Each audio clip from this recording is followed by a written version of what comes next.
Hi and welcome to Z Games. Recorded live at 4ZZZ Studios in Brisbane and broadcast nationally over the Community Radio Network, Z Games brings you the latest gaming news, reviews and interviews from across Australia and around the world. Good evening, greetings and welcome to another exciting episode of Z Games. My name's Razor. I've been resurrected from a debilitating illness and I am back again for another week. Thanks to my co-host for holding the fort for me while I was gone. This is Z Games and it is heard in Brisbane on 4ZZZ thanks to the magic of FM broadcasting, and around Australia thanks to the Community Radio Network. And I'm joined by my lovable co-hosts. Firstly, Mr. Lee. Hello, hello. The 4-year veteran of this program. That would be me. Ms. Candy Payne. Hi everyone. And Jody McGregor. Hi, it's good to have you breathing again. Yes, breathing is good. Always a bonus. All right, on this episode we have a review of OTTTD. You were so close. I thought you were going to say another T, and I was like, over the top tower. That's like 2 T's too many, so it's called Over the Top Tower Defense, and right. Jody and Lee have been playing that game. Mm-hmm. We also have a couple of special guests, Shireen and John from Go Play. That's a convention that's happening in a couple of weeks, so we'll be hearing all about that later in the episode. But let's kick this episode off with the Week in Gaming News headlines, Miss Candy Payne. Thank you, Razor. Activision has resurrected the Sierra Games label and will launch a sequel to the classic adventure game King's Quest as its first project. A press release said that the Sierra label will be used as a gateway to deliver smaller, indie-friendly games. A new Geometry Wars game was also announced. So this is King's Quest 9, right? Is that they made like 8 of them? They had a 9, didn't they? Really? Yeah. It's a pretty high number though. I mean, they churned out quite a lot of them back in the day. Yes, they did. Yeah, over a long period of time as well. So you kind of saw every point in the development of PC gaming was covered off there. The last one being a really, really dodgy third-person action-adventure game as well. Right, but now it sounds like they're going back. Yeah, but it's the team that did the last game. Actually, their last game was that Weird Ghost thing. Wayward Manor. Yes, with Neil Gaiman writing it. And the one before that was the very twee Victorian gentleman who travels through time and is a platforming thing where you would travel back in time and jump on your own top hat in order to proceed, that sort of thing. So obviously they're amazing. Yeah. So it's really weird. Good luck to them living up to that legacy. Yeah, of cranky old gamer favorites that maybe weren't all that good at the time. Yeah. Sierra, I think we've got a slightly different opinion of them this far along the track now. EA Access, a subscription service for the Xbox One, has launched in Australia this week. For $6.99 a month or $39.99 a year, users will get discounts and early demo-like access to select EA titles, as well as the ability to play full games, including Battlefield 4, Peggle 2, FIFA 14 and Madden 25. Speaking of lots of games, 25. I don't really like this business, gotta say. Okay. What do you guys think about EA Access? I think it's a bit limited for the amount that you're paying. I don't like the idea of renting games in general, and this is taking us further down that track. I don't really mind that much. Like PS Plus, which I pay for each year, is doing well by me. I get a lot of free games and that's fine. I don't like the idea that this sort of potentially opens up the floodgates for other developers to offer their own services, which in turn diminish the value of our existing services like Games with Gold and PS Plus. I mean, do you think that we're going to see EA Games with Gold anymore? Yeah. Probably not. That's the thing. Because what's the incentive for them to provide it there? So the Games with Gold service is already devalued. Yeah. You might be missing out on Peggle 2, man. Yeah, look, Damn. I don't care. Like, all of those games that they've got for free, they're a crap, in my opinion. Battlefield 4, I would play. And this is what it comes down to. That's your reasons.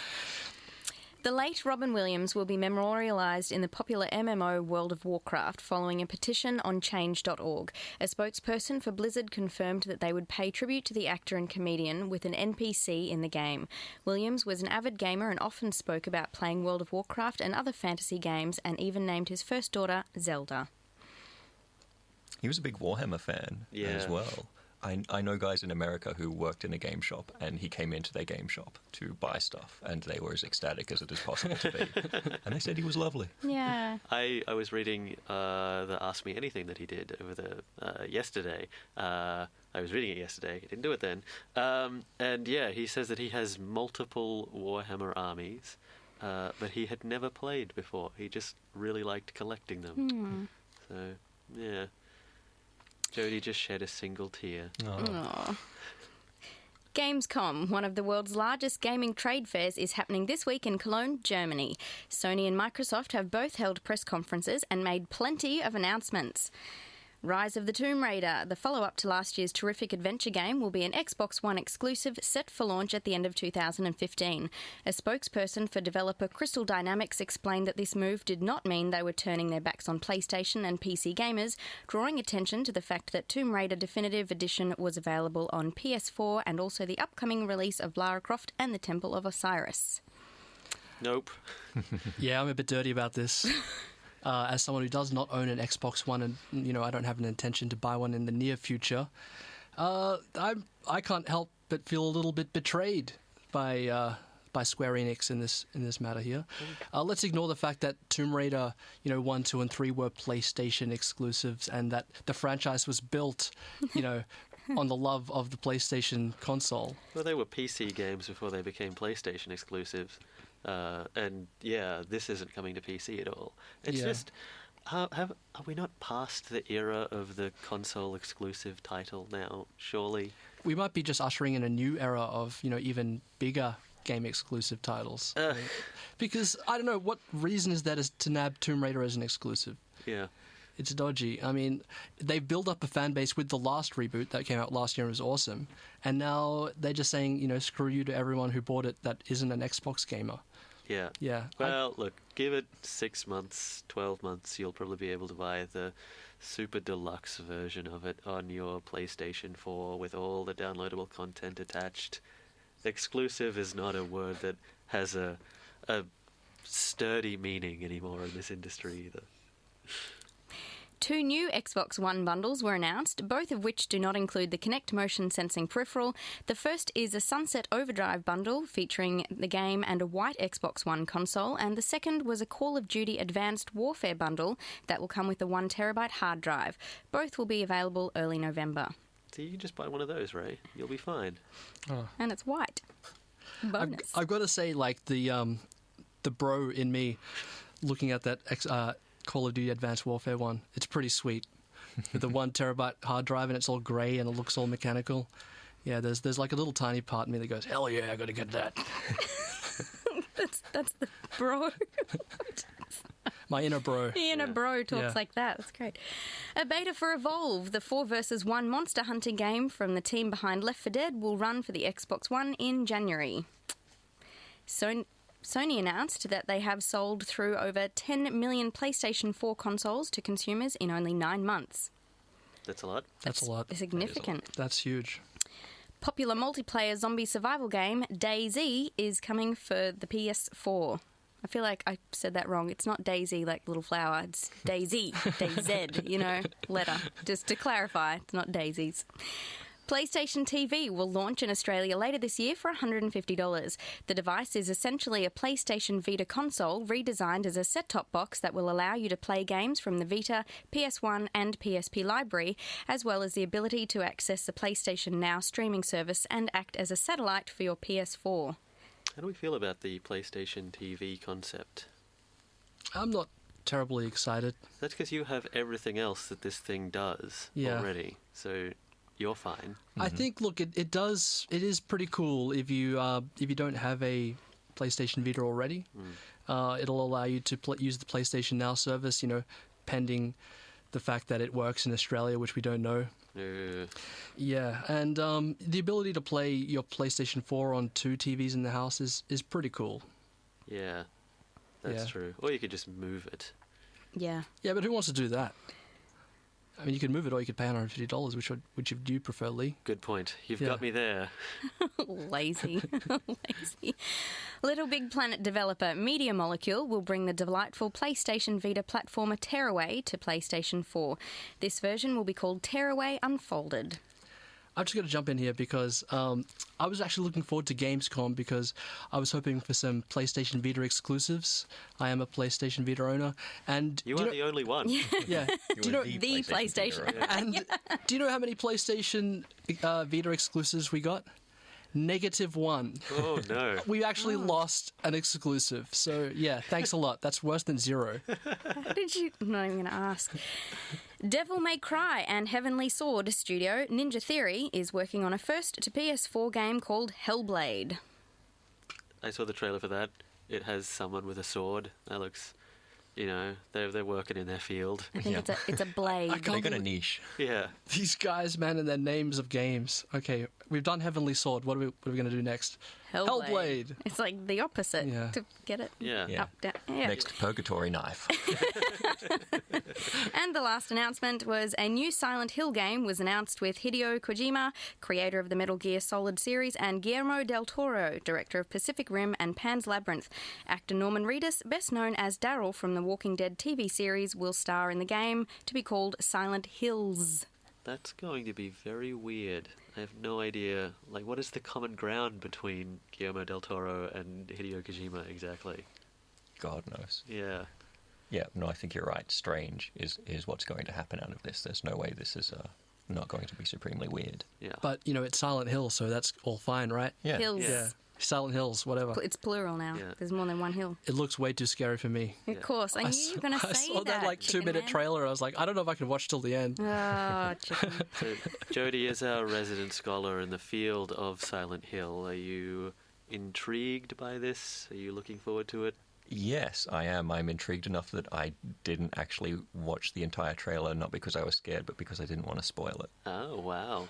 Okay. So you're going to go in completely cold. I think it's the best way with horror games. Yeah. Well, that's it for this week's news headlines. Coming up, we're going to be talking to the dudes from GoPlay. Yes. At the start of the show, cheers. At the start of the show, we heard A Short Change Hero by The Heavy. That was, of course, the theme song to Borderlands 2. And what have we got next up, Jody? Some K-pop. This is FX with Rum Pum Pum Pum. Hello and welcome back to Z Games. You just heard FX with Rum Pum Pum Pum. Now, in the studio with us, we've got 2 guests. We've got 2 of the organisers of the GoPlay Brisbane convention, which is a tabletop convention. Welcome to the show, John and Shireen. Thanks so much for having us, and a happy Echo holiday to you guys. Yeah. Hello indeed.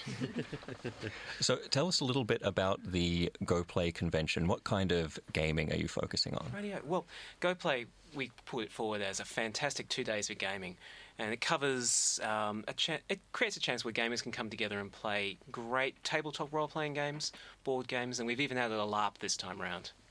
It's a wonderful chance for both experienced gamers to come and strut their stuff, and for people who've never played this kind of thing before to come and find out just how fun it is, and it's completely free. Cool. So people can either book in advance if there's like a specific game they want to play, or can they just rock up on the day and try something new out?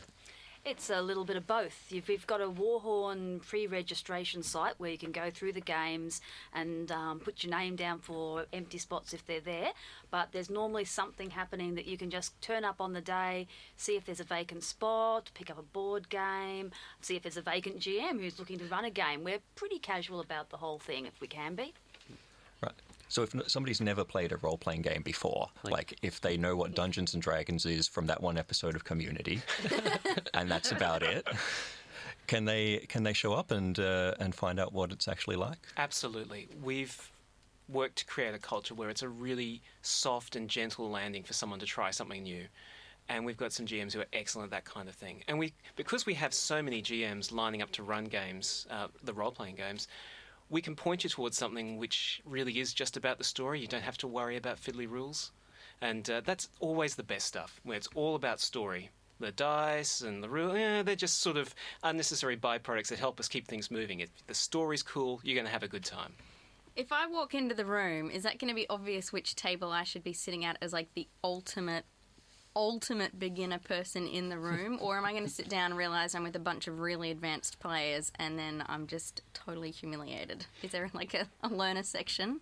I don't think you'd be totally humiliated with any of the gaming guys, actually. It's because it is very much, everyone knows that there'll be people who've never picked up a dice before and there'll be people who have read every book ever written. There's always a nice mix, and if you really are uncertain, you can normally ask one of the storytellers or GMs or whatever you care to call them, and they'll let you know whether it might be a game that you're going to maybe struggle with, or if they can help you through it, they'll certainly do that normally. I feel better if I show up. That's good. That's good. So what specific games will you have on offer there? Okay, well, how about we go through the role-playing games, the board games and the LARP.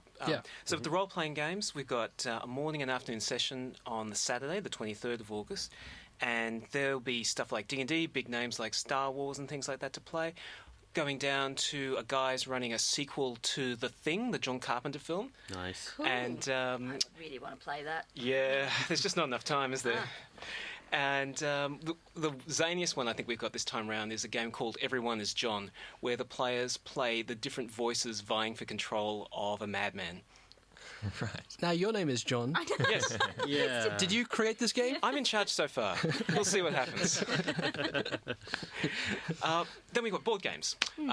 Lots of great board games that if you haven't played a board game since playing Monopoly with your family and hating every 6 hours of it, things have come a long way. There are some really great games out there. Like one of my personal favourites is a game called Pandemic, where you're playing people from the CDC battling 4 massive diseases, running around the world trying to stop it from getting out of hand. Timely as well. Yeah. Oh, yes!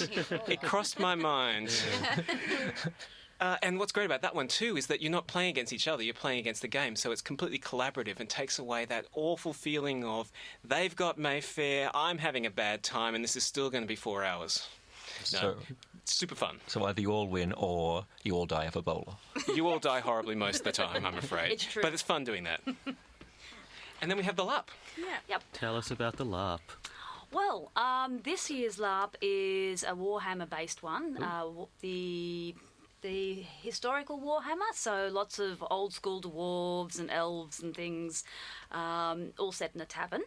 As a general rule, a LARP is a lot like improvised theatre, except you all have your own pre-written character with your own goals that you have to try and achieve throughout the game. There's a storyteller who helps run the game, adjudicates any conflicts, and that's a non-hitting conflicts. There's no bashing or stabbing, unfortunately. I like to play with swords a lot, so but leaving that aside, yeah, it's a lot of fun, and you get to tell a story, try and uncover the hidden plot quite often. The game we're playing is just a one-off. There is also a very big LARPing scene in Brisbane. They do continuous games that actually link in with worldwide games as well. And if you're interested in those sort of things, more than happy to hook you up if you come along to Go Play or hop onto our website. What's the setup for this kind of thing? Like, how many people are you expecting to show up, and what's the actual capacity for this as well? What we usually get is somewhere between about 40 and 60 people. And we used to be just a tiny little group in the corner of the big gaming room out at Ace Comics and Games in Annerley, but now we've taken over the entire gaming room for one day, and we've got another one which we're half filling up with board games this time around. And we're continuing to grow. It's just fantastic. But yeah, that's the thing. Big room full of people doing role-playing games, big room full of people playing board games, and then on Sunday the 24th you've got a lovely room up the top of the nearby hotel where everyone will be dressing up and LARPing. Cool. So dressing up is a big part of the LARP then? It can be, depending on the LARP. Certainly costuming is encouraged because it gives you that immersive feeling. But we don't ask people to, come out with their best, even if you want to come along and you haven't got anything, just put your hand up and say, can someone help me with something? And someone will probably bring something along for you. It's not the important thing. The important thing is is the fun, the conversations, the plot solving, and the dreadful overacting at times. That scenery won't eat itself. Please tell me this is being filmed first for some kind of video watching later. No filming will be done at the LARP at all. No. Just saying that right now because I'm going to be there and I don't want me on film wearing a dwarf beard. It could look good. It could, but I haven't got long No. to make it now, so... No. Can I just selfishly ask a few questions for my own benefit? No. Lee introduced me to a cool game called Deadlands over the weekend. Is that happening this time? So is actually. We've got Yes. got one running. It's going to be Afternoon. Absolutely, and there'll be a group of characters will be hired to investigate a deserted mine by a company man with a shady past. Sweet. Strangeness in the Weird West will follow. Yeah, I played this once years ago. It's like cowboys and zombies. That's the one. Essentially. Yeah. Oh, that's awesome. And people who use gambling for magic, and it's a really fun mix up the Deadlands world. But you can just go in with your cowboy accent, and everything else will sort itself out. I'm a big fan of bringing along a hat and wearing that and feeling really cowboy at that sort of thing. Oh, Jody looks good in a cowboy hat. Ray owns a cowboy hat. And the scooting boots? No boots, unfortunately. Yeah, we'll see, though. There is still time to get some before the event, though. That's right. Yeah.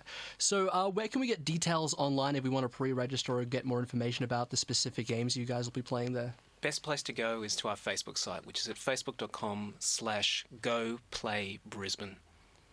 Everything radiates out from there. Yep. And again, that's happening at Ace Comics Annerley on the 23rd? The 23rd and the 24th. Awesome. So on the 23rd, the Saturday, we've got the role-playing games and the board games. And on the 24th, the Sunday, that's the LARP day. It starts at about 9 o'clock. We'd recommend getting there at about 1:45 so you can sort of find empty games, meet people, that sort of thing. Totally free, and you don't actually have to book. You can just rock up on the day if you're not sure whether you want to come. Very cool. Guys, thank you very much for joining us on Z Games today. And we'll probably catch you on the day we can make it. Yeah. Ray will be love wearing to his see hat. Yeah, bring my hat And the along. pub afterwards, beer and rations afterwards is very important as well. Always. All right, thanks again. Now, Jody, we have some music to play before the next segment. What have we got here? This is DZ Death Rays with Less Out of Sync.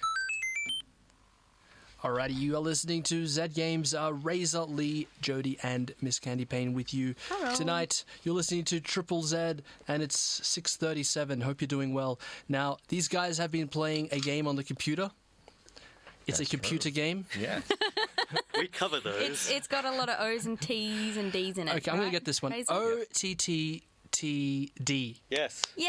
which stands for Get Over it? the Top Tower Defense. Yes. And Well is it officially out or is it in early access? It's officially out. Yeah. It was released last week on PC via Steam, and it actually came out a couple of months ago on mobile and tablet as well. And it sort of made its way to PC just now, and we have been playing it. It's a tower defense game like Kingdom Rush or all of those games where you build a bunch of turrets and then waves and waves of enemies come towards you, following a path, and you mow them down with your machine gun turrets and your rocket turrets. Yes. Where Cool. it gets over the top is in how many of those enemies they are and how weird they are. Yes. Like, the thing that I like about this game is the design of the enemies, because they are bat poop crazy. Yeah. Sorry. Bat what crazy?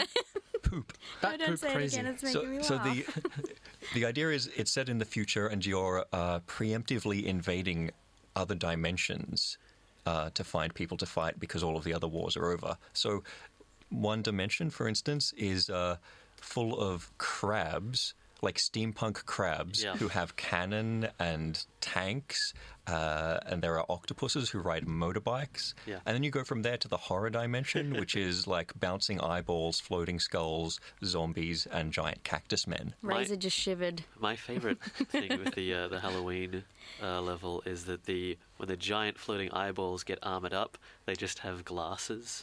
Yeah, they've got like goggles. Yeah. And they're just bouncing down the road towards you. Yeah. Yeah.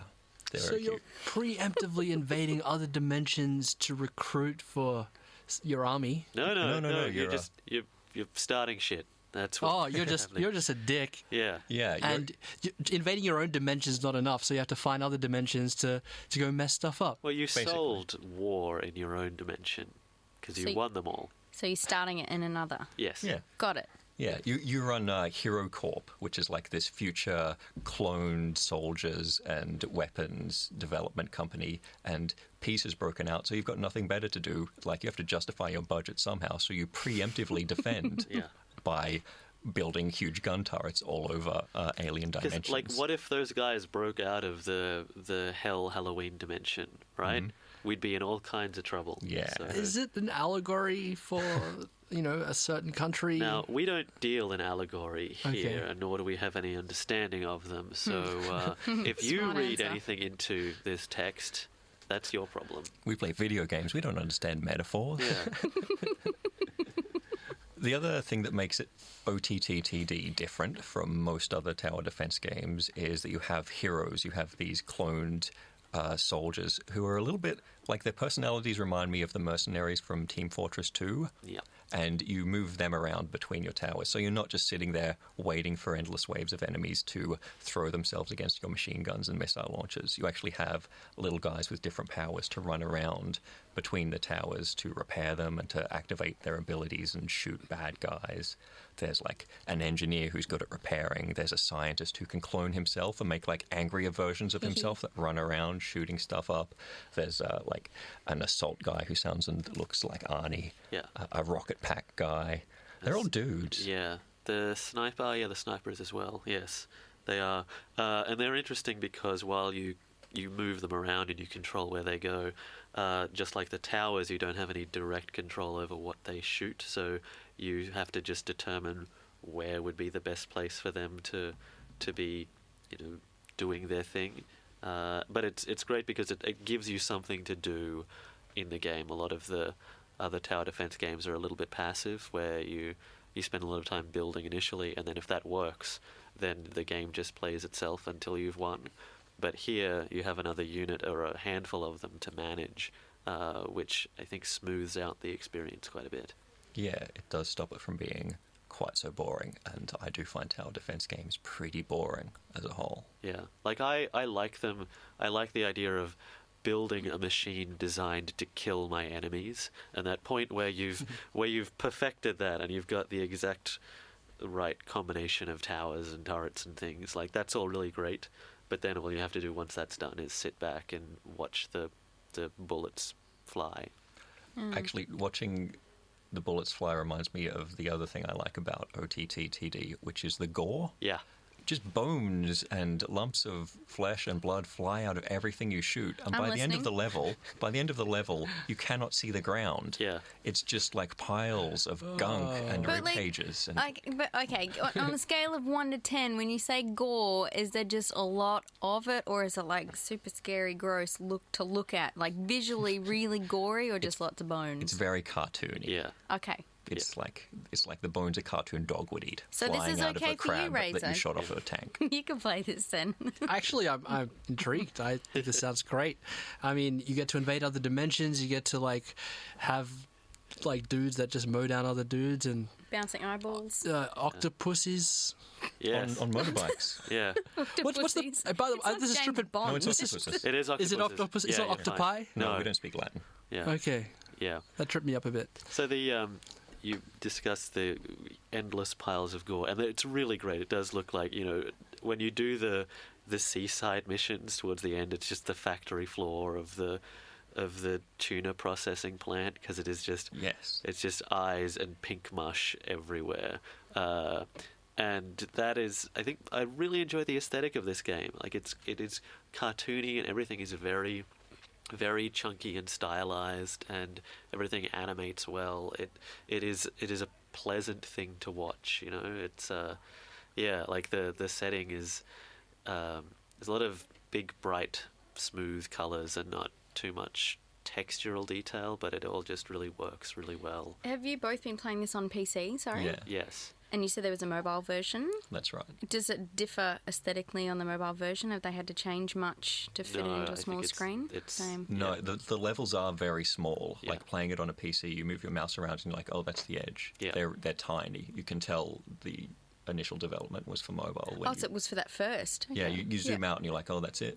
Yeah. The levels are quite small, which I found a bit disappointing. It Yeah. does mean that it feels samey because you're in constrained areas, so you get very used to them. Yeah. And there are essentially only two different kinds of level, the horror level and the crab level. And you sort of switch between them with slightly different roads. Oh, yeah. And you slowly unlock more heroes and more varieties of tower. But the thing that I found a bit disappointing about it the longer I played was it started to feel quite samey. Yeah, considering that it is over-the-top tower defense, I was expecting that there would be a bit more variety in the things that I was mowing down, and that never really came up. Like, initially, you're like, oh, wow, look at this amazing variety of weird crab thing and fish creature, and, oh, actually, they've kind of front-loaded it. There's everything already. Yeah, Yeah. I definitely felt the same. Yeah. Would you try it on a mobile device then to see if it feels different?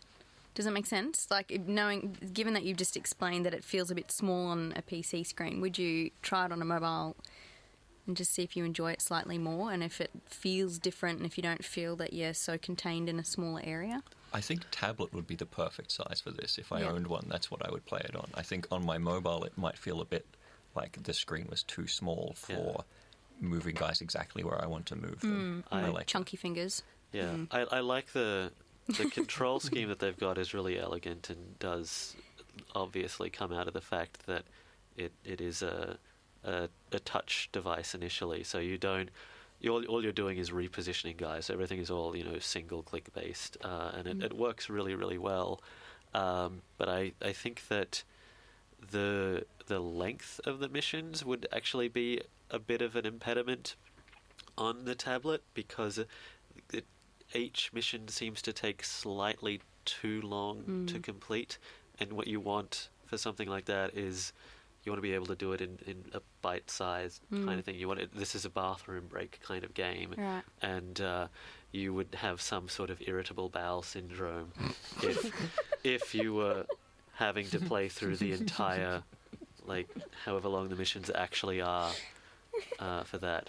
But if you did have irritable bowel syndrome, Well, this is the game for you. and that's going to be on the box. That's not a box quote for them. No. So we should mention also that Over the Top Tower Defense was actually the last game that was funded through the Screen Arts funding. So they've got a lot of pressure on them, I think. Poor guys. Yeah, I know, right? But it is, like, it's a really... I like it. I think there are limitations to it that irk me, but, like, it is a nice thing to play, and it's fun, and it's visually engaging. I want more content. I want for there to be more stuff there, but everything's really polished, and that's it's pretty cheap, right, on Steam for only $8?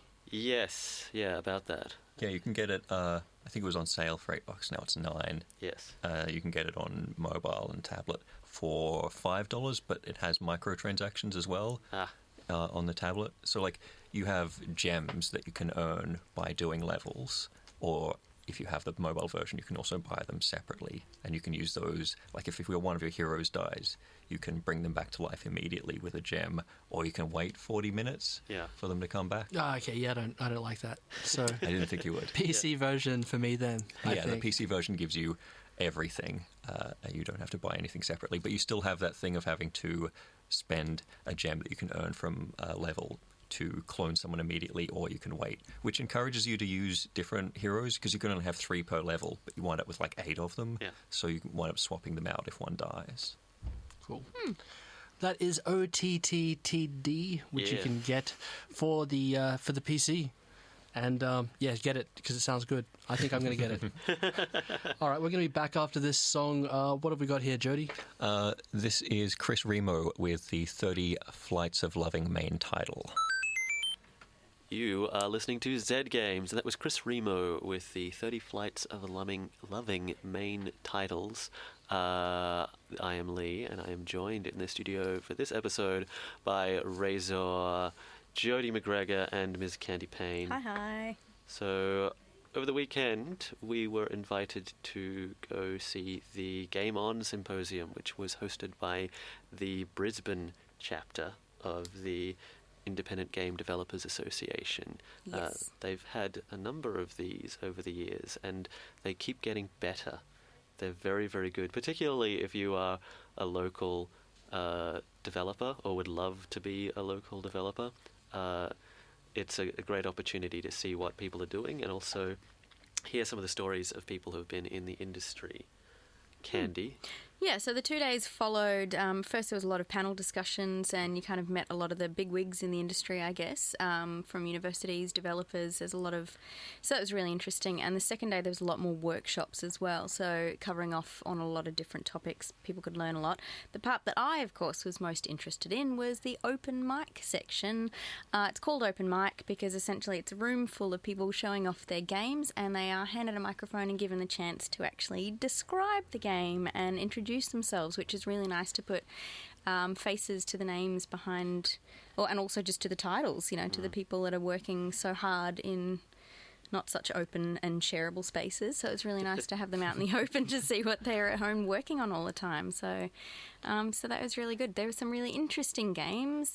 Yeah, what was the most memorable one? You know what? The most memorable one, and I apologise for not knowing the names. It was no, this is terrible. I had all their business cards and stuff. It was a game about it was poetry. It was a poetry game. But it was this strangest thing. It was kind of, when I sat down to play, there is like a cartoon kind of scratchy scribble-looking bat that you essentially are flying through sentences and words, and every time you fly through these things, like you have to get from one side of the screen to the other with these words as obstacles in the way. And I'm not going to lie, I didn't get the point of the game, but there was something that I know, before you laugh, Hell of a plug. It actually was really interesting, and I sat there for about 25 minutes to the point that I didn't even realise the rest of my radio crew here had walked out because I was still sitting here playing this awesome game where every time you run into these words, you just left me there with my headphones on. But you get these amazing like soundscape, and there was just something so intriguing about these noises that I kept flying this little kind of shaky line-drawn bat into words to see what noises and sound effects I got when I hit the sentences, and it kind of... I don't know.